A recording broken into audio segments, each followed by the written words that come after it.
One Piece Card Game n'a jamais été aussi hype. Salut à tous, je m'appelle Val, je suis collectionneur de TCG, multi-TCG et joueur également. Sur cette chaîne, on traite de l'actualité multi-TCG, mais on parle aussi de collection. En ce moment, One Piece Card Game est en train de vivre sa hype la plus importante depuis la sortie du jeu, et j'avais envie de discuter de ça avec vous tout en montrant mes cartes. Je précise que la vidéo que vous allez voir a été tournée en live et que je vais montrer mes premières cartes qu'à partir de 15 minutes. Avant, on va d'abord parler un petit peu du jeu et notamment de la hype que subit One Piece actuellement. Je joue et collectionne depuis OP6 avec une grande pause pendant 2025 sur la collection où j'ai continué seulement à jouer au jeu, à pimper un petit peu mes decks. Je m'étais plutôt concentré sur des Cardass Vintage Dragon Ball pour ceux qui suivent la chaîne, et j'ai décidé de reprendre fin 2025 la collection One Piece. Quelle ne fut pas ma surprise de voir que tous les prix avaient augmenté. Mais c'est pas grave, quand on aime on compte pas, donc c'est parti pour la vidéo. Si vous aimez le contenu centré autour de la collection des cartes multi-TCG, rejoignez-moi sur Instagram, le lien est en description. J'essaye de poster régulièrement les nouveaux arrivages, de mettre en valeur ma collection, je vous laisse regarder, je fais plein de contenu, vous avez plein de choses à découvrir, donc n'hésitez pas à passer dans la description pour me rejoindre sur Instagram. Merci à tous. Pour les fans de TCG, j'ai aussi une boutique en ligne qui s'appelle labelcarte.fr, n'hésitez pas à aller y faire un tour, vous avez les précommandes de l'Orcana chapitre 11 actuellement. À préciser aussi qu'on fait des rachats de collections d'occasion, donc n'hésitez pas si vous avez des cartes de collection One Piece à vendre, vous pouvez nous contacter sur notre mail pro labelcartepro@gmail.com. Ça marche aussi pour Magic, n'hésitez pas, merci à tous. Il me reste plus qu'à vous demander de mettre votre meilleur pouce bleu, de partager dans l'espace commentaire et de vous abonner à la chaîne si ce n'est pas déjà le cas. Maintenant je vous laisse avec le visionnage de la vidéo. Encore du One Piece, nous dit Master Affinity. Ouais, bah en ce moment, c'est un peu le TCG qui a la hype, hein. C'est un peu le TCG dont tout le monde parle. Il a presque réussi, je trouve, à éclipser un petit peu l'arrivée de Riftbond. Disons qu'en tout cas, il a repris du poil de la bête et c'est lui qui fait un peu parler de lui, tant par le jeu, la compétition, mais aussi par l'aspect collection. L'aspect collection qui est quand même très très populaire sur YouTube. Donc c'est un des jeux dont on entend extrêmement parler sur les réseaux. Moi, j'adore le jeu, je le suis depuis OP6, on est à OP13, donc forcément, quand un jeu que j'aime est dans l'actualité, j'ai très envie d'en parler, ça me semble logique. Et j'avoue que je suis encore plus monté dans le train. Avant, j'étais dans les wagons du milieu, là, je suis un peu dans la locomotive, quoi. C'est vraiment un des jeux qui me plaît le plus au global. C'est un peu ce que je disais, j'ai expliqué à un pote à moi quand on jouait, donc mon pote Nico. Je disais One Piece, je sais que c'est pas le meilleur jeu auquel je joue en termes de pur gameplay TCG. Tu vois, quand je joue à Star Wars, quand je joue à Magic, Flesh and Blood, c'est des meilleurs jeux. C'est des jeux qui sont plus profonds, avec des mécaniques plus denses, qui auront plus de possibilités d'évolution et qui ne bonifient pas leur gameplay que par le texte de leurs cartes. Pour moi, le génie de One Piece, c'est les donnes, mais après, tout le jeu est assez simple, quoi. Mais il y a un truc qui est inexplicable et qui ne doit pas nécessairement s'expliquer et qui explique peut-être l'engouement de ce jeu. C'est quand bien même je sais qu'il est peut-être moins complet, complexe que certains autres jeux, c'est un des jeux auxquels je prends le plus de plaisir à jouer. Et parfois il y a des choses, des recettes qui s'expliquent pas. C'est peut-être moins travaillé, il y a moins d'ingrédients, mais par contre le goût que ça a, il te plaît. Et moi, One Piece, voilà, j'ai le recul objectif de par, entre guillemets, mon travail, de savoir que c'est pas le meilleur gameplay, c'est pas celui que je vais conseiller à un gars qui vient d'un autre TCG et qui aime pas One Piece. Mais par contre, qu'est-ce que c'est un kiff d'y jouer? Qu'est-ce que c'est un kiff d'y jouer, franchement. Que penses-tu des SP de B04? Exceptionnel. Exceptionnel. J'avoue que la manga Kobe, moi j'aime bien Kobe. J'aime bien la marine, j'aime encore plus les marines qui ont un sens, on va dire, nuancé et objectif de la justice. Ouais, je ne vais pas apprécier Akainu qui a une justice absolue et aveugle et qui est manipulée globalement par le Gorosei et par... je ne vais pas vous refaire l'histoire de One Piece, quoi. Mais par contre, j'aime bien les marines qui se posent des questions, qui savent, qui travaillent pour une entité grise, mais qui essayent peut-être de, à leur niveau, produire du bien dans ce monde. Et à l'instar d'un gars comme Garp ou quoi. Et donc, j'adore les profils de Kobe dans One Piece. Je trouve que c'est les places les plus difficiles, quoi. Tu sais presque que t'es pas dans le bon camp, mais t'essayes quand même de faire le bien. Donc une manga Kobe, c'est légitime, c'est un personnage qui prend le plus en plus d'ampleur dans le manga, dans l'animé. Donc je dis pourquoi pas en vrai. Après, faut être très honnête, c'est pas hyper hypant. Sachant que les deux secrets qui avaient été révélés, c'était le Figure 5 et Bonnie Nika. bah, les gens s'attendaient à une de ces deux mangas-là. En fait, ils auraient dû directement dire la manga c'est Kobe, sans montrer les deux secrets en amont, parce que la plupart du temps, les mangas c'est des dérivés de secrets. Donc les gens ont forcément théorisé sur un nouveau Luffy Gear 5. On sait que c'est le Dracofeu de One Piece pour faire des comparaisons collection avec Pokémon. Et donc ça a créé une attente qui fait que Kobe n'est pas à la hauteur des attentes des gens et de mes attentes par exemple. Mais en soi, c'est un bon perso, c'est une bonne manga, c'est cool. Mais c'est vrai que ça intervient un peu comme un flop finalement. Après, la qualité des SP, enfin la Sabo, c'est à se crever les yeux tellement c'est beau. C'est une folie. La Zoro Sanji, si vous n'avez pas vu ces cartes-là, allez les regarder. Ouais, B04 est un set que tu as envie d'ouvrir et de collectionner complètement. Ouais. J'ai arrêté One Piece quand ça a explosé. Au moins, j'ai pull quelques belles cartes inachetables aujourd'hui. Ah, c'est sûr que si tu collectionnais One Piece avant l'explosion, il y a pas mal de trucs qui ont pas mal explosé. Ouais. Mais pourquoi est-ce que tu as arrêté quand ça a explosé? Tiens, ça me questionne. Tu fais partie de cette tranche de collectionneurs. J'essaye de deviner. Tu vas peut-être me dire rien à voir. Tu fais partie de cette tranche de collectionneurs parce que on en parlait dans le podcast avec PL. Le fait que les prix explosent comme ça, c'est pas négatif pour tout le monde. C'est même plutôt positif pour les joueurs au global. C'est positif pour les gros collectionneurs, spéculateurs, investisseurs. Cette espèce de... Je mets un peu tout dans le même panier, mais c'est pas vrai. Il y a des très très gros collectionneurs qui sont ni spéculateurs ni investisseurs, mais vous voyez un peu de quoi je parle, ceux qui ont énormément de fonds et qui sont capables d'acheter très cher des grosses chess cards. Bah, forcément, eux, ils sont plutôt contents de l'explosion des prix, je pense. Les joueurs, ils sont plutôt contents parce que plus le jeu il est drivé par la collection, plus le jeu il est ouvert et plus les cartes de jeu coûtent très très peu cher. Par contre, il y a un spot. Il y a un spot, un profil où là, toi, t'es fané de fou de l'explosion des prix. C'est quand t'es petit collectionneur passionné, mais pas avec des gros moyens. Tu vois ce que je veux dire? Où t'étais du genre, bah ouais, bah moi je me fais kiffer, One Piece c'est un peu le jeu que je collectionne, j'y joue, je pimpe mes decks, j'essaye d'avoir mes cartes en alternative, j'achète mes leaders en parallèle, je prends les mangas de mes persos préférés et tout. Là t'es dans l'œil du cyclone, t'es dans le, ah bah, des cartes qui étaient, je vais pas dire abordables, mais achetables, au prix de quelques sacrifices, qu'importe, il y a quelques mois, deviennent totalement inaccessibles, inabordables, maintenant. Et ça, c'est si tu es dans ce profil-là, c'est pour ça que je pense que tu arrêtes, quoi. Je peux comprendre dans ce profil-là. J'ai beaucoup apprécié le gameplay, mais le spam board, ça m'a saoulé. Je suis team removal, je suis pas collectionneur, j'ai acheté pas mal de displays pour monter mes decks. Ok, d'accord. Donc toi, t'es juste... t'apprécies pas le gameplay actuel. Ok. Après ça, pour le coup, c'est une passade. Hein. Il y a eu des périodes remove board, il y a eu des périodes spam board, on va revenir à des périodes remove board. Moi, en ce moment, je joue Sakazuki et franchement, j'ai un bon win rate contre pas mal de trucs du format. Genre Sakazuki de OP5 contre Ace, pas ridicule. Hein. Pas ridicule du tout. Et en plus des méta destruction de board, on en a eu plein parce que entre Sakazuki qui ensuite a laissé place à Moria, qui ensuite a laissé place à Lucci, ok, ça commence à dater un peu, mais les gens, ils ont soufflé quand même. Hein. Donc ça me choque pas qu'on soit un peu plus sur du spam board actuellement. Ah, mais c'est hyper intéressant comme question. Je pense qu'on va prendre un petit instant pour développer le sujet. Est-ce que c'est mieux de collectionner en FR ou en anglais? Moi, j'ai un avis là-dessus. Je vais même rajouter le japonais, comme ça on prend les trois langues et on essaye de donner les avantages et les inconvénients de chaque langue. Et ça m'a été demandé sur Instagram et j'ai d'ailleurs répondu à une personne qui se posait la question.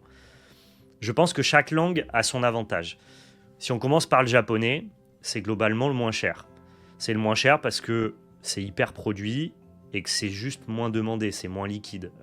Là, actuellement, le marché de la collection, il est drivé par les États-Unis, donc eux collectionnent plutôt les cartes anglaises. Donc si jamais tu veux collectionner à petit budget, à petit prix, dirige-toi vers le japonais.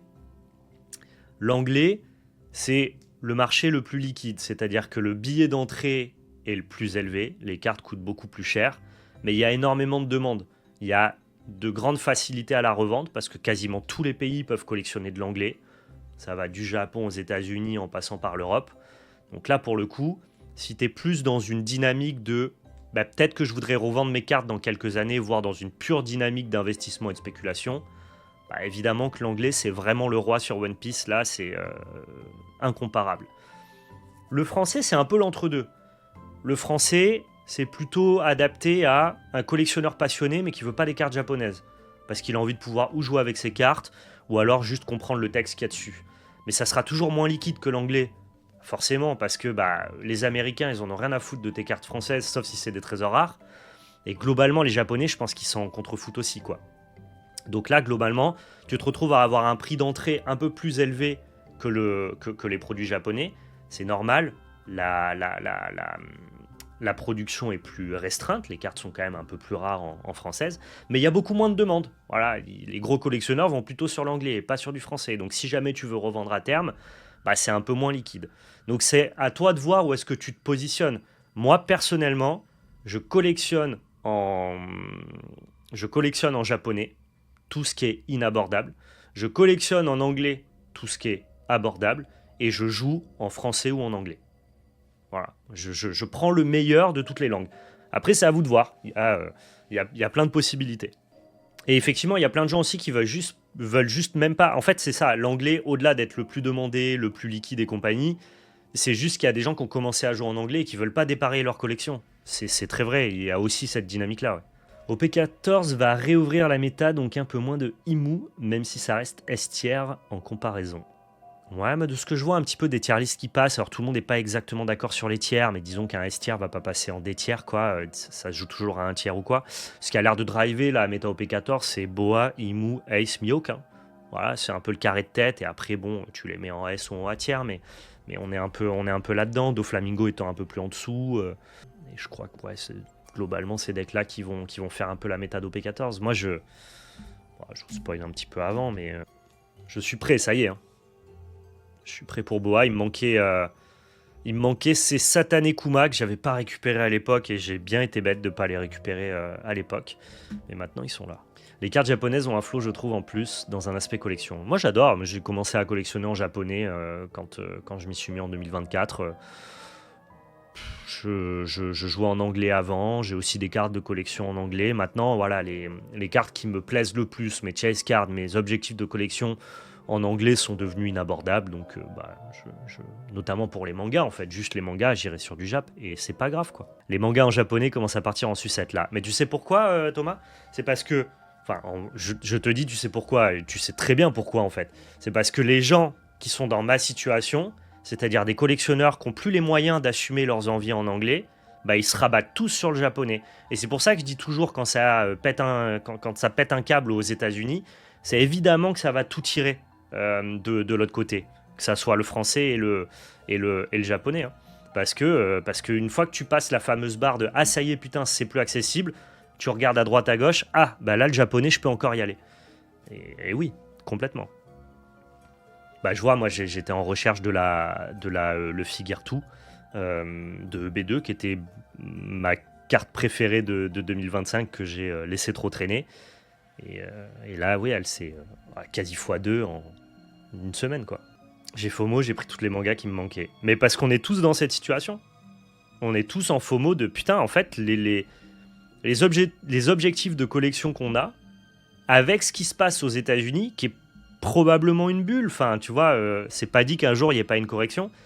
Mais tu te dis, si jamais il n'y a jamais cette correction, les cartes que je voulais, qui étaient atteignables, ne le seront plus jamais. Donc en fait, la dynamique nous oblige un peu tous à essayer de se jeter effectivement sur les mangas et les objectifs de collection qu'on veut, quoi. La Luffy Borussia Dortmund, c'est pas mal. C'est un item qui me plairait pour le coup. Ça fait partie de mes objectifs, ouais. La Luffy BBB, même la Luffy Dodgers en vrai. Hein. Je me dis qu'un jour les gens vont peut-être se calmer sur la carte. Je suis pas sûr, mais ouais, ça me chaufferait bien d'avoir la Luffy Dodgers. Et ils ont annoncé la collab avec la NBA. Je pense qu'on n'est pas prêt. Et si jamais je peux acquérir cette carte, je le ferai, quoi. La collab Luffy NBA. Luffy avec un maillot des Bulls numéroté 23. Notre ami Gérald, le collectionneur du hobby qui lâche tout pour One Piece, il devient zinzin, je pense. 50€ la Dortmund, j'aurais tellement dû cliquer les premières semaines. Ouais, tout le monde. Tu pouvais pas savoir que ça allait. Tu sais, il y a plein de gens comme moi qui se sont dit ouais bon ok, en fait il y a eu un drop des prix post cet anniversaire où on s'est dit vas-y, en fait One Piece c'est accessible, tous les prix drop, Je vais me concentrer sur d'autres objectifs de collection. Coucou les Cardass Grand Combat, qui sont particulièrement plus difficiles à trouver que du One Piece et tout, tu vois. Et je me suis dit, ok, en 2025, je me focus à fond sur les Cardass Grand Combat. Si j'avais su, j'aurais dû accomplir mes objectifs de One Piece. Mais c'est vrai qu'on s'est tous dit, bon, c'est pas cher, on verra plus tard, quoi. On aurait dû bosser un peu plus le sujet. Je vois bien un Luffy Lakers. Ouais, ça serait cool. Oui, effectivement, ils ont pas annoncé qu'il y aurait de cartes, hein, mais... Je sais pas. Je raisonne toujours par analyse comparative. Il y a eu une Luffy Dodgers, une Luffy Dortmund, et là, ils annoncent une collab NBA. Tu me fais pas un Luffy avec un ballon de basket, je comprends pas, hein, mais... je pense qu'on peut entamer un petit point sur ce que j'ai sur One Piece, et puis un peu où est-ce que j'ai envie d'aller dans l'année, quoi. Pour la vidéo, on va commencer directement. Je vais vous présenter plutôt mes decks, même si je ne vais pas rentrer dans le détail. Je vais vous présenter ma manière de classer, de ranger très rapidement. Et puis ensuite, on ira dans le classeur à jolies cartes. Et on fera un peu le point là-dessus. Au niveau des decks, j'essaye de pouvoir un peu tout jouer dans One Piece. Et surtout, si je peux tout monter, c'est encore mieux. En même temps. Donc je vais racheter plusieurs exemplaires de chaque commune. Voire même des SR. Là, j'ai racheté des Luffy Counter, des Sanji Counter 2000 par exemple. Le pack de Don avec lequel je joue, c'est celui-là, parce que je les trouve très très cool. J'adore le personnage de Boa Hancock. Mais j'avoue que là, ça me dérangerait pas de partir sur des petits Don Gold un peu sympas. On verra bien. La caméra que j'utilise pour montrer mes cartes Rookiners, c'est une Tiny 2 Osbot. Donc ici, on a le deck Portgas The Ace. Je vais pas rentrer dans les détails, mais c'est un peu le deck qui me fait le plus kiffer en ce moment, parce que c'est vraiment le genre de deck mélange de staple, tu vois. Il n'y a pas une grosse synergie alambiquée. Juste, tu joues flat des bonnes cartes avec des bonnes stats qui font de la value. Tu pioches beaucoup de cartes. Et ton leader, il a juste un counter 2000 à tous les tours. Et il te fait draw une carte à chaque fois que tu perds un PV ou un personnage. En plus de ça, c'est un leader à 6000, donc il se fait jamais gratter. Chaque attaque pour ton adversaire lui coûte vraiment une attaque. Il n'y a pas ce petit côté je te gratte avec mon leader à 5000. Donc non, ouais, j'adore ce deck. Pour l'instant, je prends beaucoup de plaisir à jouer avec Ace. C'est, je pense, mon deck préféré avec Sakazuki.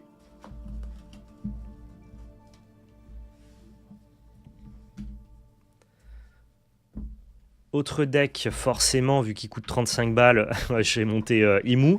Alors ça, c'est plutôt pour avoir tout le format et pouvoir m'entraîner contre, mais c'est pas un deck avec lequel je prends du plaisir à jouer. Très sincèrement, je trouve pas ça hyper amusant. C'est pas facile à jouer en plus. Les lignes de play, en tout cas, les choix, l'arbre décisionnel du début de tes parties, avec ce que tu vas garder, ce que tu vas tracher, comment tu vas remplir ta drop, a quand même une certaine importance. Mais après, voilà, comme le gameplay est très attentiste, tu fais pas grand chose. Mais c'est pas, tu fais pas grand chose comme un deck contrôle qui va juste péter le board de ton oppo tous les tours. Là, tu fais vraiment pas grand chose pendant pas mal de temps. Et puis d'un coup, bah, tu rentres dans ta boucle où tu vas spammer tes doyens grâce à cette carte-là. Et j'avoue que ça m'a pas de fou amusé. Par contre, on fait le match-up contre Imu parce qu'on sait que si demain on doit aller faire des tournois, on va en rencontrer pas mal. Autre deck que j'ai. Vous allez voir, j'ai un peu de tout. Hein. Mais bon, je vous ai dit, je vous montre ma collection, Ça, c'est les petits dons du pack Boa, 3e anniversaire, 2e anniversaire chinois, qui sont franchement pas mal. C'est un pack qui met à l'honneur les Captain Corsair, pardon, et notamment Boa Hancock. Plutôt sympathique. Mes autres dons préférentiels, bah, c'est les dons d'OP1, hein, franchement. Je comprends d'ailleurs pas que ces dons soient pas plus populaires. C'est les dons du premier set du jeu qui représente Luffy qui annonce qu'il deviendra le roi des pirates.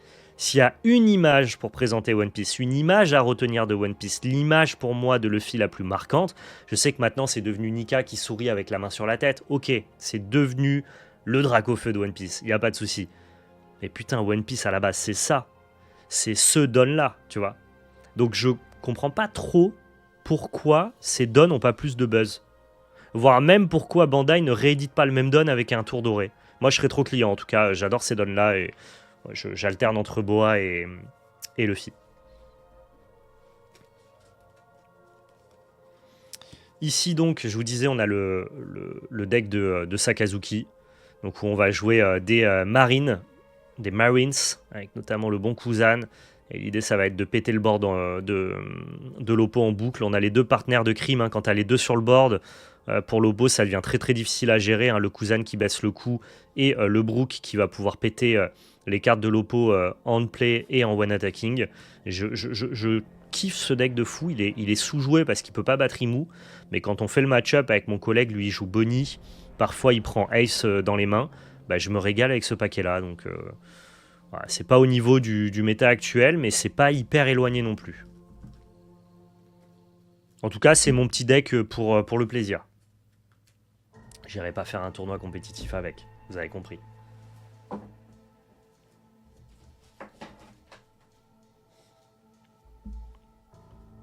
Ici, on a, je pense, j'ai oublié de le noter dans mes decks préférés, mais je pense le deck que j'ai pris le plus de plaisir à jouer.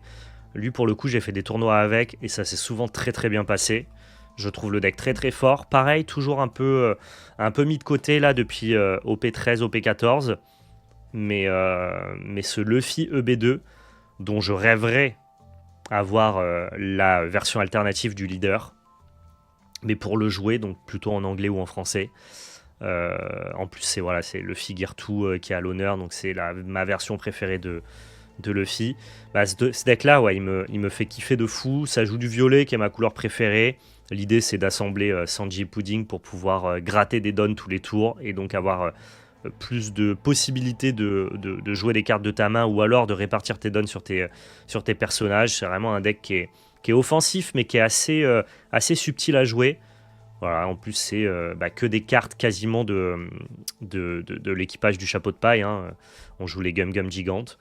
J'adore ce deck. Il me fait vraiment kiffer. J'ai acheté de quoi le mettre à jour parce que pareil, en OP14, c'est dans le tiers 2. Disons que c'est un deck qui peut bien se comporter contre Boa parce que Boa, tu peux pas trop matcher son board. L'idée, c'est d'aller lui matcher ses PV. Ok, tu vas déclencher les triggers, mais il y a un moment, il faut que les PV tombent.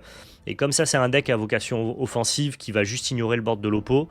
Je pense que ça peut bien se comporter contre Boa, sans dire que ce soit très fort. Hein. Je pense que c'est ok. Et El Grand Boa, non, ça c'est un joueur de Magic. Mais Boa, c'est l'impératrice des Amazones. Autre deck, voilà, le classique. Lui, je l'ai jamais démonté, mais en vrai, je le joue plus. Il m'excite pas beaucoup, notamment parce que je l'ai trop joué pendant le Master TCG dans sa version, comment ça s'appelle, préconstruit. Et ça m'a un peu saoulé. C'est un deck qui est pas hyper fun à jouer, mais qui était très très bien parce que c'était une porte d'entrée pour le jeu. Pareil, si vous avez 30 balles à mettre pour jouer à One Piece, bah vous pouvez monter ce deck-là, Baggy. Alors j'adore le thème, j'adore Baggy, j'adore la Cross Guild, j'adore Mihawk, j'adore Crocodile, donc visuellement le deck me parle. La carte Cross Guild est magnifique. Mais voilà, le deck, le gameplay du deck est pas assez fun pour que je joue ce deck-là qui manque de power, clairement, quoi.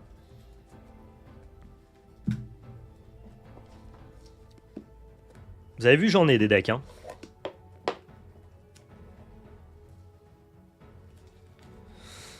Ok, là j'ai le deck Blurple Luffy, mais il manque quelques cartes parce que forcément je suis obligé de les partager avec le deck Green Purple Luffy ou avec le deck Ace, je crois. Ouais, avec le deck Ace. Donc bon, en gros, je pique des cartes à l'un et à l'autre pour pouvoir jouer ce deck-là. Alors ça, c'est des Sanji Counter 2000 et ça, c'est des Usohachi Counter 2000. C'est pour éviter de devoir trop switcher les cartes. Mais je les ai achetés là récemment pour pouvoir justement jouer tous mes decks sans avoir à sortir les cartes d'un côté comme de l'autre. Dès que les cartes coûtent 50 centimes, en vrai, vas-y, je me facilite la vie. Mais je kiffe ce deck-là. Voilà, que j'ai pas joué très longtemps parce qu'il a subi les foudres de la banlist, mais qui revient un petit peu là depuis OP13. Donc hâte de tester les nouvelles moutures avec notamment le Roger que j'ai commandé qui est arrivé.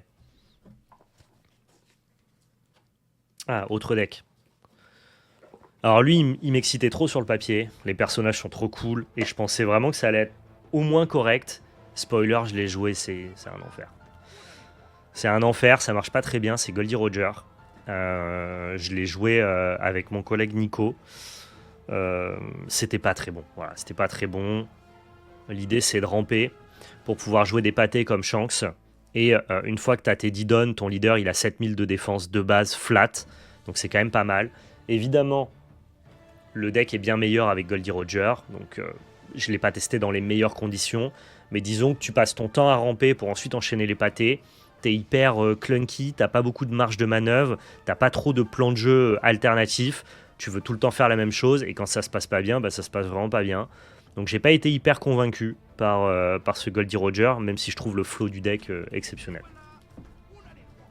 Genre tu joues littéralement Roger et son équipage, c'est trop. C'est juste trop, mais pas assez concluant. Disons que si tu veux ramper avec un deck qui a quand même plus de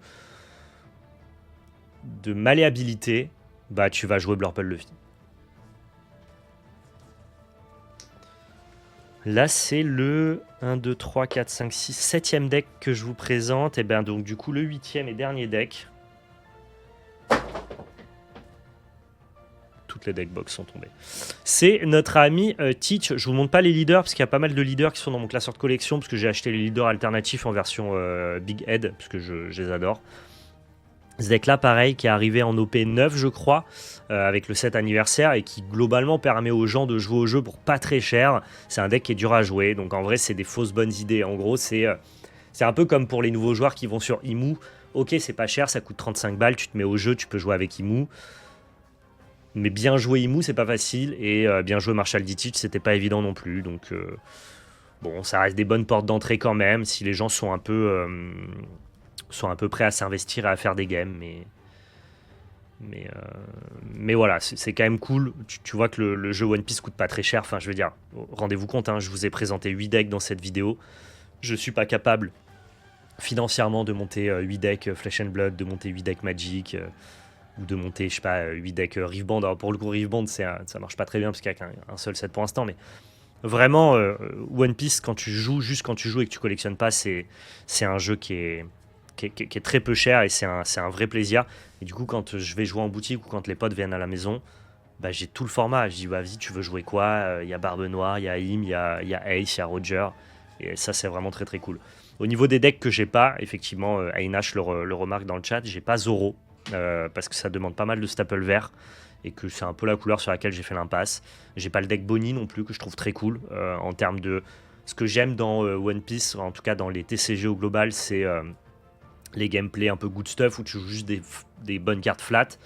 Bah, Bonnie ça se place là et c'est toujours raisonnable depuis pas mal de sets comme deck. Ok, ma manière de ranger après. Tu jouais pas Lucci. Si, mais je l'ai démonté pour l'instant. J'ai monté Sakazuki à la place. Ça, pour le coup, c'est tous mes staples. Donc voilà, je trie à chaque fois que je fais des ouvertures, et j'ai ouvert beaucoup en 2025. Bah, toutes les cartes qui sont jouables de près ou de loin, globalement rares et super rares, voire communes intéressantes. Je les range dans ce truc-là. En gros, c'est une grosse boîte Game Genic dans laquelle je trie par couleur et par CCM. Et dès que je cherche une carte pour un deck, eh bien, elle se trouve là-dedans la plupart du temps. Et je trouve pas le vert. Où est le vert? Ah, il est là.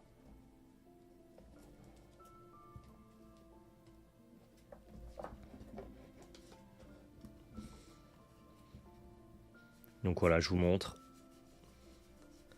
Ça, c'est toutes les cartes vertes que je trouve jouables et que je ne joue pas pour l'instant. Il y a pas mal de cartes en vrai pour Bonnie parce que fut un temps, je me suis dit que j'allais monter Smoker rouge-vert, que je trouve très très bon. En tout cas, je trouve le leader très fort et je comprends pas trop qu'il soit pas joué du tout. Mais voilà, globalement, je range mes cartes comme ça. C'est plus simple qu'en classeur. En classeur, je mets plutôt les cartes de collection. J'ai rangé en classeur pendant pas mal de temps, notamment sur l'Orcana, les cartes de jeu. Et en vrai, c'est un enfer à stocker. À la fin, ça te demande d'avoir trop de classeurs. J'ai toutes les secrets pour jouer Bonnie, donc ça, c'est pas mal. Pareil, les carottes, c'est plutôt une bonne carte. J'ai aussi tous les Odie Jones, les petits lots et Beppo. Donc en vrai, voilà, si un jour il y a un deck vert qui me chauffe, je suis pas loin de pouvoir jouer Bonnie facilement. J'ai aussi toutes les cartes que j'ai ouvertes en alternative ou mieux, mais que je trouve pas assez kiffantes, que j'ai pas envie spécialement de collectionner, donc que je range pas en classeur, que j'ai mis à la fin de ce rangement. Je peux vous les montrer. À qui le dis-tu? Je dois avoir 20 classeurs remplis de One Piece. Ouais, voilà, je voulais pas retomber là-dedans.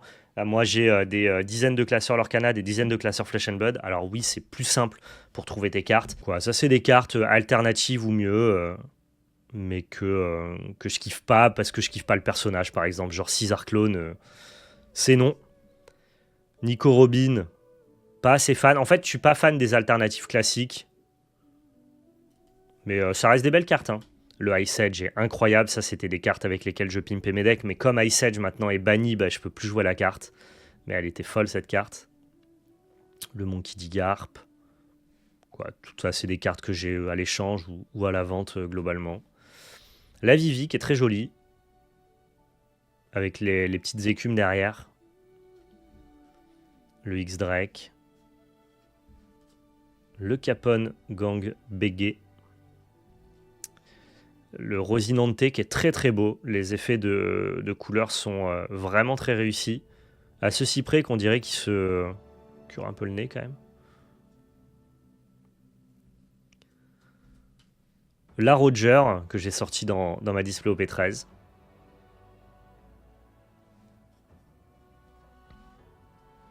La Trafalgarlo. Qui est pas moche non plus. Mais je suis pas assez fan du personnage. Ok, encore la Lo ici. Le Tony Chopper. Voilà, ça c'est toutes les alternatives que j'ai paquées et qui traînent là-dedans. Pour la gradation, tu recommandes de passer par quelle société? Celle que tu veux.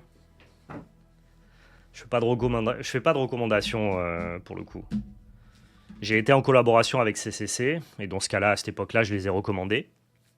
Et je trouve qu'ils font une gradation qui est jolie si tu veux protéger ta carte, avoir un exhausteur visuel, authentifier ta carte, ça fait très bien le taf. Si tu as des volontés d'investissement et de revente, bah, les sociétés de gradation françaises n'ont de valeur que sur le marché français. Donc ça ne fonctionne pas pour ça. Donc ça dépend ce que tu cherches en fait. Il n'y a pas de bonne réponse. Qu'est-ce que tu attends de ta gradation? Tu veux un exhausteur visuel, bah, tu grades chez qui tu trouves le plus joli. Tu vois, moi, en exhausteur visuel, par exemple, je trouve que CGC est magnifique. Voilà, t'as le Dispristine de CGC là, l'étiquette est trop belle, j'adore. Tag aussi, de plus en plus. Je sais pas si vous voyez, c'est une entreprise américaine. Je trouve ça très joli. Après, par uniformité, par valorisation de la collection, bah, la plupart des gens vont aller chez PSA. Beckett chez One Piece parce que le TCG est très bien produit. Mais c'est difficile de te recommander une société si je ne sais pas quel est ton profil, tes envies et ce que tu veux en faire. Il y a plein de bonnes réponses. Pour moi, la gradation, c'est ok uniquement si c'est pour mettre en valeur une carte que t'aimes vraiment mais que tu ne joues pas. Ouais, je trouve que si tu as des cartes de grosse valeur, globalement, c'est bien de les faire grader. Je trouve que c'est un peu ridicule le tout gradation qu'on a connu post-2020-2021 Pokémon où les gens faisaient grader des cartes à 2 euros parce que ils disaient ah, si j'ai un 10, peut-être que ma carte à 2 euros elle va en coûter 25.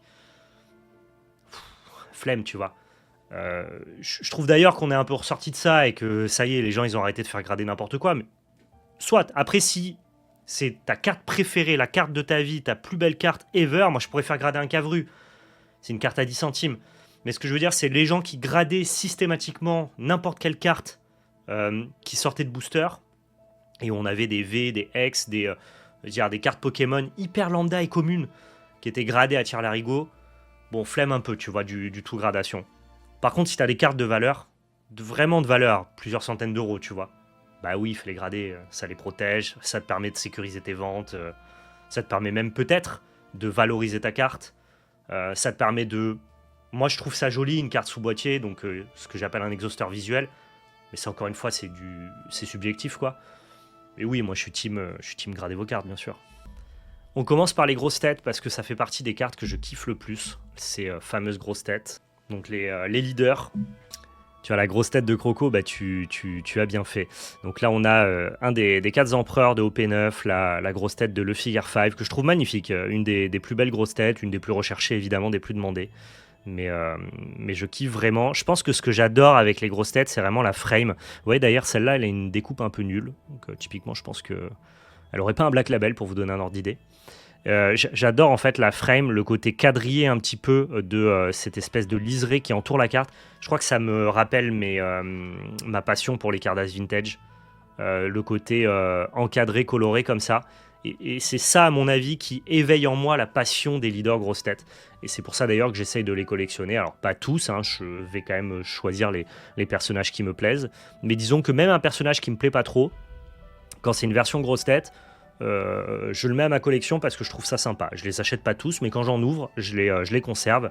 À l'instar de notre prochain candidat, notre ami Jinbei, voilà, qui n'est pas un personnage que j'apprécie plus que ça, mais je trouve l'illustration de 1 très réussie, et en plus de ça, bah voilà, il y a ce petit cadrage comme ça des leaders grosses têtes, cette frame qui me parle particulièrement.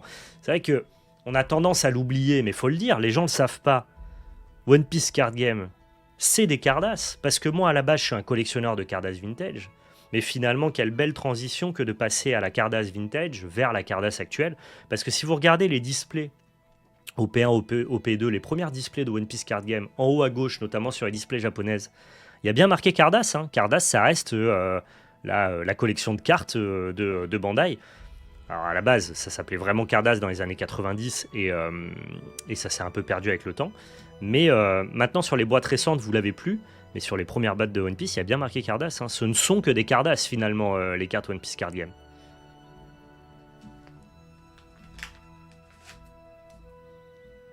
Donc là, on a l'ami Perona que j'avais acheté quand j'avais commencé à collectionner en 2024. Hein. J'avais commencé directement en japonais. Pareil, très joli. J'adore la texture sur le contour. Ah, récalcitrante. Ah, c'est bon. Ici, l'empereur Marshal Ditich pour compléter hein, le OP09, donc le set du 2e anniversaire. Magnifique, ici le Blackbird. 3e empereur, on va jusqu'au bout. L'ami Baggy, lui je le trouve magnifique aussi. Grosse tête, iconique. Le regard qui te fixe. J'ai pas le Shanks parce qu'il n'est pas arrivé, mais je l'ai commandé. D'ailleurs, je trouve que c'est le plus beau des 4 empereurs en grosse tête. Là, on est sur les grosses têtes d'OP13. Je me concentre sur les grosses têtes des 7 anniversaires parce que c'est généralement les plus recherchés avec les personnages les plus iconiques. Mais il y a pas mal d'autres grosses têtes qui m'intéressent que j'irai chercher plus tard, notamment la Crocodile. La NL, j'aime bien. La Doflamingo OP1, mais elle est très chère. Ici, on a Sakazuki en japonais. J'ai même pas le leader en français pour vous dire. Ou en anglais. Genre, quand je joue avec celui-là et en fait, j'ai pas le droit. Si jamais je faisais un tournoi officiel. Il est magnifique, le Shanks, je trouve. Là, on a la Luffy avec le chapeau de paille. Qui ressemble un peu au Luffy de OP1 qui a complètement explosé. Avec notamment l'explosion de One Piece. Hein. Le porte-gas dit Ace. Très très joli.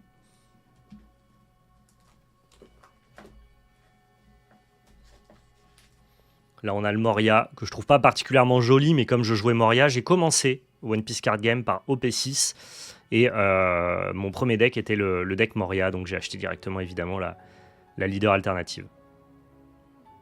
Deck Moria qui était trop sympa hein, pour le coup.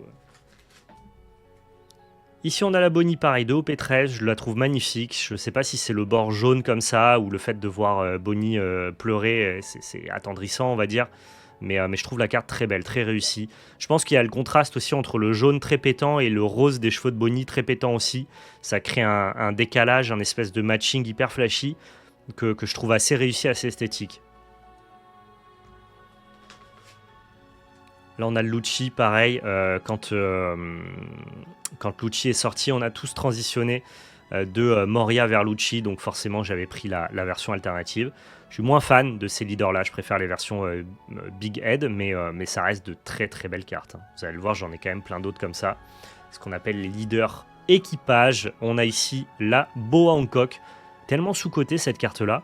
Je vois pas trop... Enfin, en gros... Les gens s'excitent beaucoup sur les cartes de Boa. Tous les prix montent globalement, que ce soit les SP, les alternatives ou les mangas. Et je trouve que cette carte-là, elle n'a pas trop de buzz, alors que, d'après moi, c'est une des plus belles cartes que tu puisses avoir de Boa. Il y a tout. La pose, le charisme, l'équipage derrière, la texture, le foil appliqué. Ça fait un peu partie des cartes de bois mis de côté par la hype, et tant mieux. Ici, on a Bonnie avec Kuma, carte magnifique.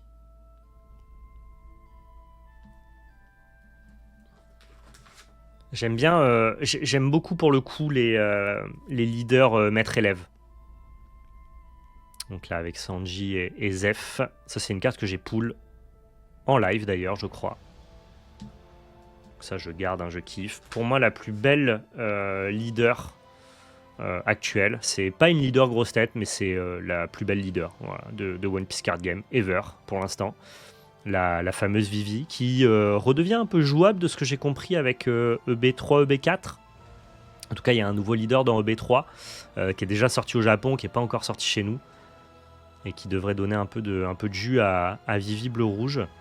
Mais cette carte-là, pardon, mais Vivi qui dit au revoir au Mugiwara en levant son poing avec la croix, cette espèce de symbole d'amitié qui se sont créés ensemble, et les Mugiwara qui partent au loin comme ça, et qui entendent la pelle et les pleurs de Vivi, et qui montent leur poignet pour faire signe avec la croix qu'ils l'ont entendu, et qu'ils ne l'oublient pas finalement, qu'elle fait partie de l'équipage. Pour moi, c'est un Nakama, elle fait partie de l'équipage du Mugiwara. Je suis traumatisé par cette scène. Pour moi, c'est une des scènes les plus fortes de tout One Piece. Donc forcément, pour ce qu'elle raconte, pour l'illustration, pour la beauté, pour le foil, pour tout, cette carte-là, je pense que c'est ma leader préférée. De très loin. Si tu me demandes un top 5 de mes cartes préférées de One Piece, elle est dedans. Elle est dedans, il y a tout en fait. Ils ont su capturer...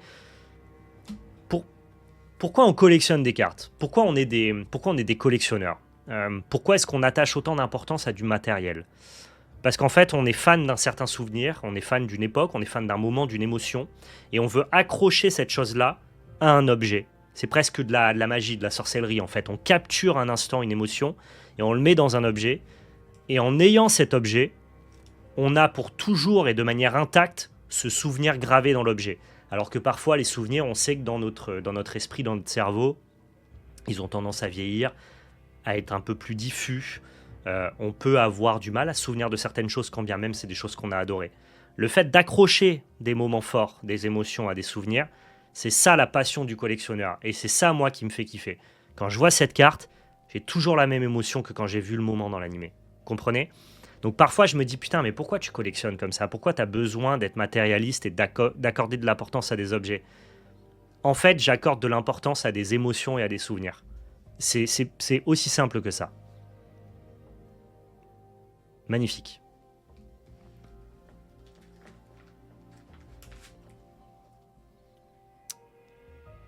Ici, on a l'ami Doflamingo. Très très beau aussi. Hein. Ça fait partie des personnages que je kiffe le plus. Vous avez compris, hein, sur OP7, j'ai pris quasiment tous les leaders équipage Dragon, parce qu'en vrai, ils ont sorti que des personnages bangers.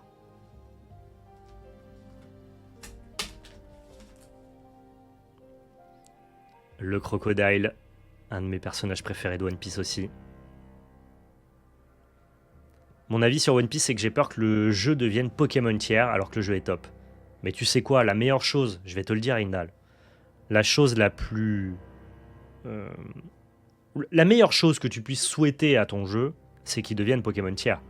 C'est qu'il ait 30 ans de longévité, c'est que le monde entier le connaisse, qu'il y ait des millions de joueurs et de collectionneurs à travers le monde, et que le jeu qui te rend si heureux, qui te fait plaisir, que tu collectionnes, ne soit pas prêt de s'arrêter. Je comprends pas pourquoi on voit d'un mauvais œil le fait que One Piece ait de la visibilité en ce moment. Le jeu coûte moins cher.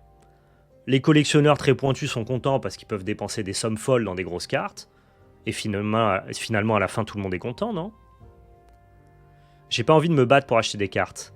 Mais tu te battras pour acheter des grosses cartes de collection. Mais tu te battras jamais pour jouer à ton jeu. Je veux dire, plus la collection est chère, c'est le cas de Pokémon, plus les cartes de rareté normale, donc les cartes de jeu, voire les cartes de petite collection, ne coûtent pas cher.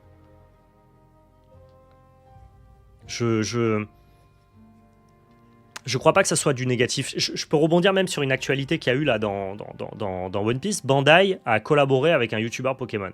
Et c'est vrai que Bandai d'habitude font pas de collaboration. Bandai, en vrai, je n'ai pas souvenir que Dragon Ball Super Card Game ait fait des OP avec des gros influenceurs. Et là, ils sont allés chercher un influenceur non pas de One Piece, mais un influenceur de Pokémon. Et ça a été mal vu par la communauté One Piece en disant mais pourquoi Bandai va collaborer avec un gars de Pokémon et pas un gars de One Piece? Mais parce que c'est pas le même but. Le fait d'aller collaborer avec un gars qui a des millions d'abonnés sur Pokémon sur YouTube, ça permet de présenter ton jeu à plein d'autres personnes. Ça permet d'avoir plein de nouveaux entrants dans ton jeu, des collectionneurs, mais aussi des joueurs. Il y a plein de collectionneurs qui deviennent joueurs et plein de joueurs qui deviennent collectionneurs. Et donc ça permet, plus ton jeu il est mainstream, plus il vend, plus il a la possibilité de continuer à exister. Et ce qui se passe pour One Piece, c'est cool. Alors si t'étais un gros collectionneur et que tes chase cards c'était les mangas, oui t'es un peu deg en ce moment. T'es un peu deg parce que les chase cards qui étaient un peu accessibles ne le sont plus maintenant. Mais je veux dire, si t'étais seulement joueur de One Piece et que ce que t'aimais c'était pimper un peu tes decks et acheter des leaders alternatifs, tu peux que te réjouir de ce qui se passe et tu peux que te réjouir que Bandai aille collaborer avec un influenceur qui a des millions d'abonnés sur Pokémon parce que ça va juste ouvrir ton jeu. Je suis moi-même créateur de contenu. Je suis trop heureux quand une marque collabore avec moi. On a plein de partenaires et de sponsors. Mais ces mêmes marques qui collaborent avec moi, je vois jamais d'un mauvais œil qu'ils aillent collaborer avec Squeezie, Valouz, des mecs qui sont hyper mainstream, qui génèrent des centaines de milliers de vues sur le jeu que j'aime en fait. Parce que putain, le jeu que j'aime, moi j'essaye, entre guillemets, d'ouvrir ma niche au maximum, mais ces mecs-là, ils sont capables d'aller parler à des milliers, voire des millions de personnes que moi je peux pas toucher. Et le jeu que j'aime, bah, plus il y a des gens qui y jouent et qui l'aiment, et plus il a de chances d'exister. Donc je comprends la peur de la pokémonisation de One Piece, mais déjà, je pense que One Piece n'atteindra pas les sommets qu'atteignent Pokémon, surtout pas avec les 30 ans de Pokémon actuellement. Et surtout à la fin, putain, si One Piece prend la place de Pokémon, mais réjouissez-vous, quoi.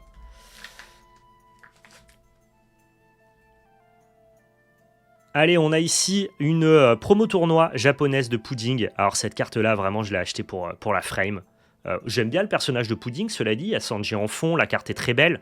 Mais vraiment, le liseré, là, comme ça, texturé sur le côté. L'espèce de foil un peu froid, le col foil en fond, avec Pudding un peu verni au premier plan. C'est des cartes qui sont d'une beauté, d'une richesse visuelle exceptionnelle.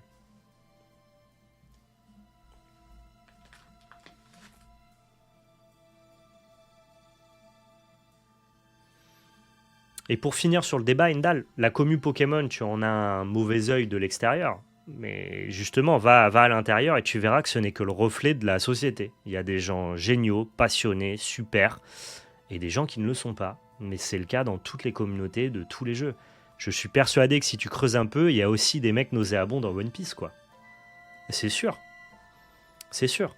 Donc effectivement, quand tu ramènes énormément de gens, bah t'as ton lot de mecs nuls, quoi. De mecs et de meufs nuls, d'ailleurs, parce qu'on espère attirer un public hyper mixte sur One Piece, comme c'est le cas sur Pokémon. Mais... genre, c'est pas pire sur Pokémon qu'ailleurs, quoi. Bref, on s'attarde même pas sur cette carte exceptionnelle de Nami, la Championship, Regional Championship 2025, Top 64. Ça, faut faire une performance pour avoir cette carte-là, donc c'est une carte qui est assez chère. Pareil, hein, Nami, début de One Piece, appel à l'aventure, Luffy et Zoro en fond, la texture, mais cette fois-ci dorée. Est-ce que j'ai besoin d'expliquer à quel point cette carte est monumentale ? Ma Nami flagship, je l'ai payé exactement 550 € UIPF.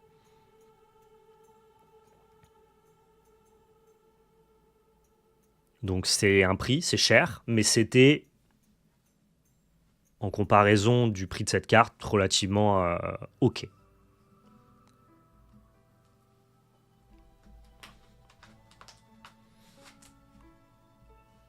Ici, on a la Boa Hancock du second anniversaire chinois. C'était un coffret qu'on avait d'ailleurs en vente sur labelcarte.fr.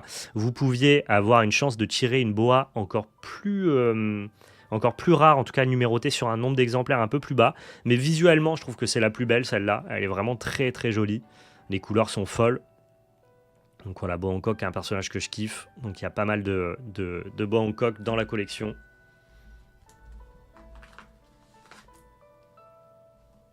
Là, ici, on a la version PSA Magazine. J'ai celle de Shanks qui est en arrivage. Elle n'est pas encore arrivée, mais ouais, j'aime bien les collaborations PSA. Pour ceux qui ne savent pas, quand tu es abonné à PSA, donc qui est une société de gradation, tous les gens abonnés à PSA reçoivent un magazine annuel. Et maintenant, en collaboration avec One Piece Card Game, dans ce magazine, on a ces cartes exclusives, donc qui sont des promotionnels que vous ne pouvez obtenir que de cette manière-là. Donc là, on met en avant tous les capitaines corsaires avec Boa Hancock au premier plan. La carte est hyper cool. La première collaboration PSA Magazine, c'était celle-là, celle de Luffy, avec l'équipage qui fonce sur Onegashima. Et la carte est très belle aussi, hein, avec un effet foil un peu discret, mais assez sympa. Donc ça, c'est la première. Ça, c'est la seconde collaboration. Et la troisième collaboration, c'est Shanks. Elle est magnifique aussi, mais malheureusement, elle n'est pas arrivée au moment où je tourne. Oula, j'ai cassé une des pages de mon classeur. Ici, on a une SP de Doflamingo, très très jolie. La Don Quirote Family, avec Sugar à sa gauche. Très sympa, ça manque un peu de frame, un peu de singularité, vous me connaissez maintenant, mais c'est cool. Là, on arrive sur des cartes très très jolies. La SP Boa Hancock OP09. Donc, carte qui vient du 7 second anniversaire. En japonais, parce que la carte a explosé de prix. Hein, vu qu'en 2025, je me suis concentré sur les Cardass Vintage, malheureusement, tous mes objectifs de collection One Piece ont augmenté. Cette carte-là, elle est dans mon panier depuis plus d'1 an.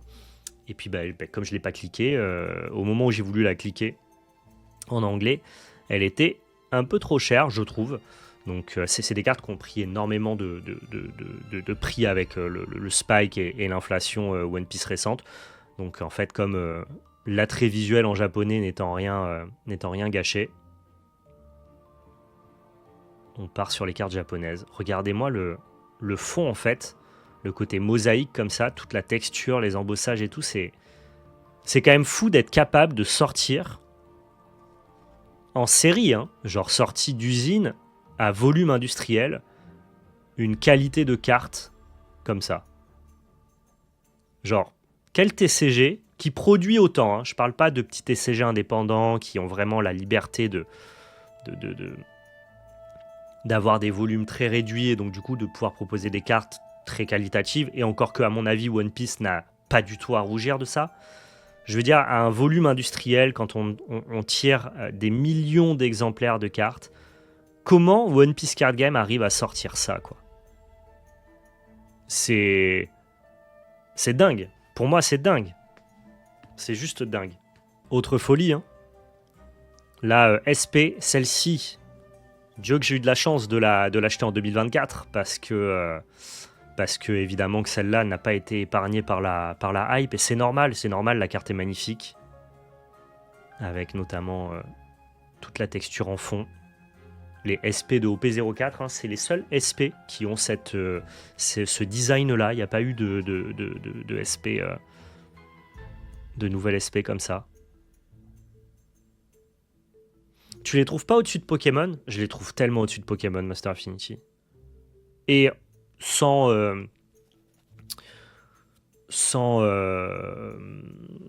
comment on pourrait dire, sans dévaloriser Pokémon, hein, qui fait un travail remarquable. Les cartes Pokémon, je suis moi-même collectionneur, sont très belles. Il y a de très très belles cartes Pokémon, mais ça c'est au-dessus de Pokémon, hein.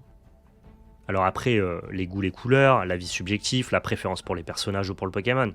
Je parle juste en termes de traitement, qualité des cartes, épaisseur des cartes, travail de texture, d'embossage, de sélection de foil. C'est très au-dessus de Pokémon. Si on parle juste de la qualité du produit. Ça, c'est fou, hein. C'est fou, complètement.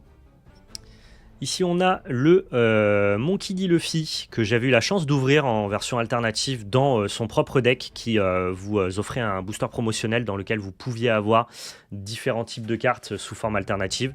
J'ai aussi le sabot, il me manque plus que le Ace.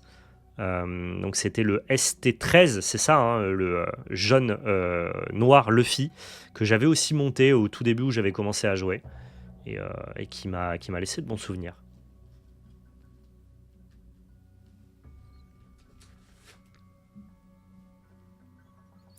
Ici, on a les leaders d'OP3. J'ai que le Harlong. Je chase la Nami, mais c'est pas dans mes priorités de collection. Mais un jour, je pense que je récupérerai la Nami que je trouve très jolie. Mais voilà, je me suis quand même fait plaisir avec le Harlong parce que je voulais l'avoir entre les mains, ces leaders qui sont si, je vais dire controversés, c'est un grand mot, mais disons qu'ils font pas l'unanimité. Les gens adorent ou les gens détestent. Et, euh, et moi, je fais partie des gens qui adorent, surtout quand je l'ai eu entre les mains. Une carte que je voulais absolument quand OP9 est sorti, c'est la Goldie Roger Secret Alternative. En fait, elle ressemble à la manga, sauf qu'elle a un prix infiniment plus raisonnable que la manga. Donc voilà, je m'étais fait ce petit kiff-là à l'époque. Ça, c'est une petite promo qui m'a été donnée par mon ami Bambichon. J'en profite pour le remercier. Il m'avait donné beaucoup de cartes au moment où je me suis lancé sur le jeu. Donc voilà, big up à lui, et il m'avait notamment donné cette petite promo que j'ai mis dans mon classeur parce que je la trouve très jolie. La petite chibi de Monkey D. Luffy avec en fond le petit One Piece card game qui apparaît et le petit First One Piece. Carte que j'ai tirée en live, la petite alternative de Bois Hancock que j'ai gardée. Même si à la base je collectionne pas spécialement les alternatives. Les alternatives pour moi c'est plutôt pour pimper mes decks, hein, on va dire. Là, pour le coup, elle est cool. C'est un personnage que j'aime bien, donc je garde. On arrive sur les alternatives de Boa. Celles-là, c'est des cartes que j'ai récupérées notamment à l'époque où j'ai fait mon calendrier de l'Avent sur Instagram. Vous saviez, avant les fêtes de Noël, je commande plein de produits, je stack, et puis tous les jours, j'ouvre une carte différente que je présente sur Insta. Et donc, j'avais un petit peu récupéré les alternatives qui me manquaient de Boa. Donc, ces trois-là, vous aviez pu les voir à l'époque sur Instagram pour le calendrier de l'Avent de Noël. Mais c'était le calendrier de l'Avent 2024, pas en 2025. Très sympa. Autre carte que je trouve très cool, la Doflamingo Captain Corsair, second anniversaire chinois. Pareil, ça c'est des cartes qui n'ont pas trop de buzz encore. J'en ai mis que 2 dans mon classeur, les autres ne me plaisant pas. Celles-là me plaisent, je les trouve très très cool. Il y a la Moria et la Doflamingo, et je les trouve magnifiques ces deux-là. Donc je les ai mises dans le classeur. Et pareil, ça pour le coup... la hype à géométrie variable, il y a des choses très belles qui sont un peu mises de côté, notamment ces cartes-là. Tant mieux pour ceux qui peuvent encore se les procurer. Le nouvel an chinois, l'année du serpent en 2024 avec cette promo Boa Hancock que j'ai montré dans un reel Insta qui est très belle aussi. Le fond doré texturé là qui rend vraiment bien. Hein. On a... Pardonnez-moi. On a cette petite sélection de foils qui est appliquée seulement sur les boucles d'oreilles, les épaulettes, quelques petits détails sur le devant de la scène, qui vient contraster avec donc, le personnage qui, lui, passe un peu au second plan, un peu verni. Et derrière, en troisième plan, on a tout le fond doré, un peu texturé. Et je trouve que la carte, visuellement... ça m'étonnerait pas que ça devienne une carte assez appréciée des collectionneurs parce qu'elle a un vrai travail, je trouve, elle a un vrai flow. Une des plus belles cartes promo récentes, la Luffy Magazine. Donc vous voyez, je suis hyper éparpillé, moi, je suis pas complétiste. Je fais pas de master set, j'essaye pas d'avoir toutes les cartes de ce perso, j'essaye pas d'avoir toutes les cartes d'une seule et même rareté. Je collectionne au coup de cœur, je collectionne en fonction de est-ce que j'aime la carte, est-ce que j'aime le perso, est-ce que la carte et le perso que j'aime ont un traitement que je trouve sympathique dans le foil, l'illustration, la mise en page, la frame on va dire. Et donc je vais sur des pièces qui me parlent et celle-là est magnifique. Avec le crayonné d'Oda au premier plan. Vous voyez pas mais c'est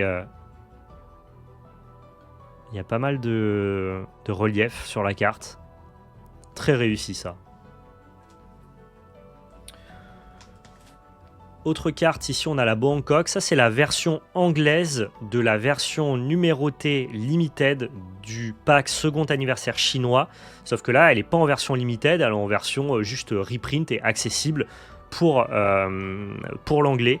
Et donc voilà, je vous disais que celle-là était moins belle que l'original et je le pense en fait. Je pense que l'original donc était limité à un nombre d'exemplaires plus élevé que la version la plus limitée et est plus sympathique.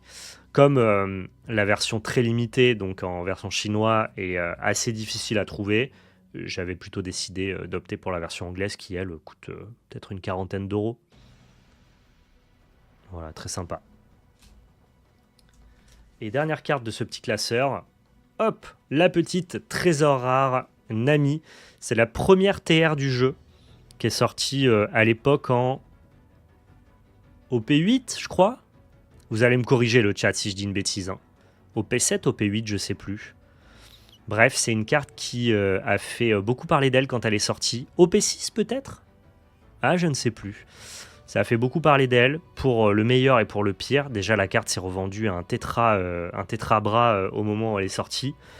Les gens pensaient que c'était hyper rare, alors que c'est rare, mais pas hyper rare. Ensuite, son prix a dégringolé parce que les gens ont détesté l'art. Moi, je dirais OP7 ou OP8, mais bon, je vous laisse le chat me corriger. Et puis finalement, plus elle vieillit, cette carte, et plus je la trouve cool, et plus je suis content de la voir. Il y a vraiment un côté un peu GTA. Je pense que cette carte, tu la ressors à la sortie de GTA 6, t'as l'impression que c'est une collab un peu. Ouais, la carte est passée de genre, il y a eu des transactions à plusieurs centaines d'euros, à la carte valait 10 euros. Et maintenant, c'est une des TR les plus recherchées, et c'est normal parce que il y a un vrai flow en fait, il y a une vraie proposition. Je crois qu'au début, les gens n'étaient pas prêts à ce que les personnages de One Piece ne soient pas dessinés dans leur version d'origine à la Eiichiro Oda. Et cette carte-là, c'est vrai qu'elle a une proposition radicale. Tu vois vraiment Nami dessiné comme un personnage de GTA qui ressemble pas du tout à Nami. Donc ça a pas plu. Maintenant qu'on est plus enclin et ouvert aux collaborations et au redessinage des personnages, à l'instar de ce qui s'est fait avec l'auteur de Jujutsu Kaisen, ou alors avec Boichi, ou alors avec plein d'autres cartes qui mettent en scène des personnages dans des styles graphiques différents de l'œuvre originale, bah, je pense que ça a réhabilité cette Nami. Et si on regarde en termes de texture de foil, la carte est très belle, le fond est très joli. Juste cette Nami-là, on la reconnaît pas. Elle ressemble pas à Nami, mais je trouve la carte très belle. Voilà. Alors évidemment, il y a vraiment son coude qui fait un angle droit et elle a un poignet inexistant. Donc elle est bizarre cette carte en fait. Je comprends qu'on puisse ne pas l'apprécier, mais moi quand je la vois, je la trouve trop stylée. Donc voilà, pour ce qu'elle raconte, la première TR qui a créé je pense, l'ascenseur financier le plus élevé de... Vraiment, tu passes de... Je sais pas, peut-être des mecs qui vendaient ça 800 balles à 10 euros, quoi. S'éloigner du style initial ne peut être que positif. Bah, je pense que maintenant, les gens sont plus prêts à ça qu'ils ne l'étaient à l'époque où c'est sorti. On dirait qu'elle a été faite par IA. Ah, vous abusez. Oui, là on dirait en fait, malheureusement. Mais pour le reste, la carte est très cool. Donc ça, c'est la fin de mon petit classeur. Évidemment, je vous ai dit que j'ai reçu une carte ce matin. Une carte qui me tient à cœur. Je pense que vous pouvez peut-être deviner quelle est la carte que j'ai reçue. C'est pas évident, mais c'est trouvable, je pense, de par mes envies de collection. Je vais vous la montrer. Ce matin, le facteur m'a apporté ma première manga. Est-ce que vous pouvez essayer de deviner le chat? Quelle est ma première manga? Non, c'est pas ma carte préférée. C'est pas ma carte préférée, mais ma carte préférée est pour l'instant encore un peu chère.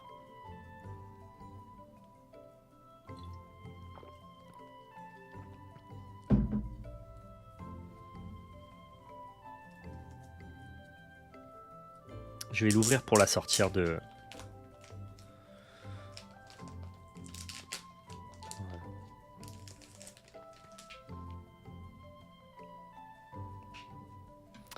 Alors j'ai acheté la carte en gradé, mais c'est pas du tout pour la société de gradation, qui est une société de gradation que je ne connais même pas.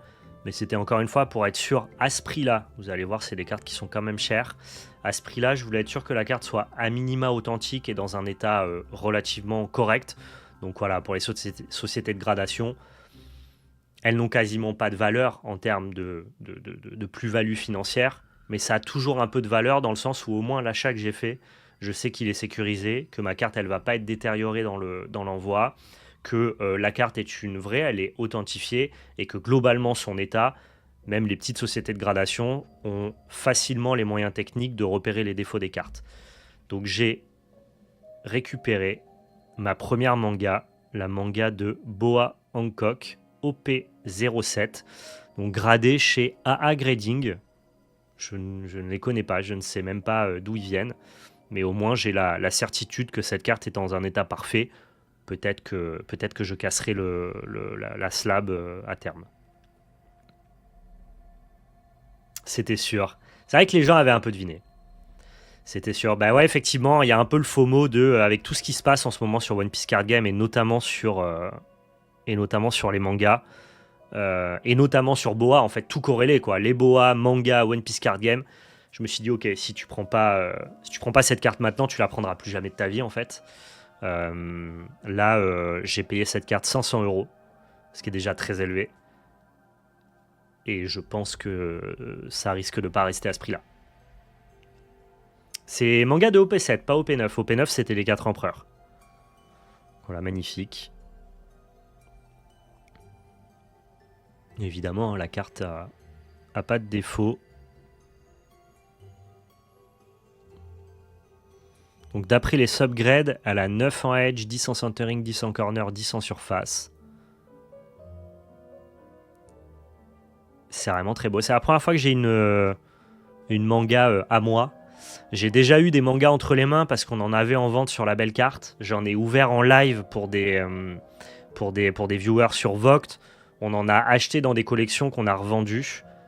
Donc j'en avais déjà vu en vrai. Mais c'est vrai que là, me dire que ok, celle-là c'est la mienne, ça fait plaisir. Hein. Ce que j'adore dans les mangas, un truc qui est souvent un peu minimisé, c'est qu'en fait, c'est pas juste un aplat du personnage sur une feuille de manga. Il y a vraiment tout un jeu de texture. En gros, tous les liserés noirs que compose chaque bulle, chaque démarcation de case, par exemple les cheveux de boa. C'est comme si on avait taillé la carte avec un compas, par exemple. En gros, c'est très texturé, il y a comme des creux. C'est très en relief et ça rend très très bien visuellement. Et devant, vous avez le personnage en pose muséum. Moi, c'est ce que j'adore. Hein. Plutôt que les poses dynamiques, je préfère les poses muséum, notamment dans les figurines. Et donc forcément, les mangas en pose muséum me plaisent beaucoup plus que les mangas en pose dynamique. C'est un plaisir de partager cette réception avec vous. Et c'est un plaisir d'avoir cette carte. J'espère pouvoir récupérer rapidement la Luffy Manga Gear 2, qui est ma deuxième chase card manga. Le prix est beaucoup plus élevé, donc c'est beaucoup plus difficile. Mais je désespère pas. J'y travaille. Et puis globalement, il y a plein d'autres mangas qui me plaisent bien. Hein. Les mangas Empereur de OP9 me plaisent. La manga Luffy de OP13 me plaît. La manga Shanks de OP1, la première manga de l'histoire de One Piece Card Game, me plaît beaucoup. Donc ouais, il y a 2-3 mangas qui me parlent. La manga Bonnie est très sympa aussi dans OP12. Donc voilà, je vais essayer de collectionner ça petit à petit, à mon rythme. Vous partagez ça évidemment en vidéo, partagez aussi cette petite passion de One Piece et de la collection. Ça viendra justement compléter les vidéos collection que je peux faire avec les cartes vintage Dragon Ball. Hein. En gros, on aura vraiment les vidéos Cardass vintage Dragon Ball et Cardass actuel, Cardass du futur. One Piece, je pense que ça peut être assez sympa sur l'année de 2025. J'avais dédié toute l'année 2024 au Cardass Vintage Dragon Ball. J'ai bien avancé. Là, je pense que je vais me concentrer sur les cartes One Piece. Et Boa est un peu le début de cette nouvelle ère, l'ère des pirates, hein, qui a été créée par l'ami Gérald, si vous voyez de qui je parle. Qui sera le futur roi de la collection des pirates? Peut-être moi, hein, on verra bien. 500 €, c'est correct vu le prix d'autres mangas, je trouve aussi. Tu collectionnes en full Jap? Je collectionne pas en full Jap, non. J'en ai un peu parlé au début de cette vidéo. Je collectionne en Jap quand les prix sont inabordables, ce qui était le cas pour cette boa manga. Je collectionne en anglais quand les prix sont abordables. Et je pimpe et joue avec des cartes françaises sans souci, quoi. Je suis multilangue, j'ai pas de problème avec ça. Donc voilà, c'est un bon début. Alors finalement, c'est un début parce que c'est une reprise. J'avais commencé en 2024, mais après, pendant tout 2025, j'ai quasiment pas acheté de One Piece. Je m'y remets là en 2026. On verra bien à la fin de l'année ce que j'ai réussi à récupérer, quel chemin j'ai parcouru, le nombre de vidéos que j'ai fait. On fera le débrief, on fera le bilan. Mais en tout cas, c'est le début d'une nouvelle aventure. Je prends la mer dans cet océan de cartes One Piece. Et puis, j'espère bien que vous ferez partie de mon équipage, la team. Merci d'avoir regardé cette vidéo, j'espère qu'elle vous a plu. J'espère que vous serez au rendez-vous pour les prochains contenus collection sur One Piece. Je vous rappelle que là où il y a le plus de contenu collection, c'est sur mon Instagram. Le lien est en description. Et évidemment, ça sert à l'algorithme. Poussez la vidéo en mettant un pouce bleu, en vous abonnant si cette vidéo vous a plu et en partageant votre avis dans l'espace commentaire. On lit évidemment tous les commentaires sur cette chaîne. Merci à tous, prenez soin de vous et surtout n'oubliez pas, c'était de la belle magie. Ciao tout le monde!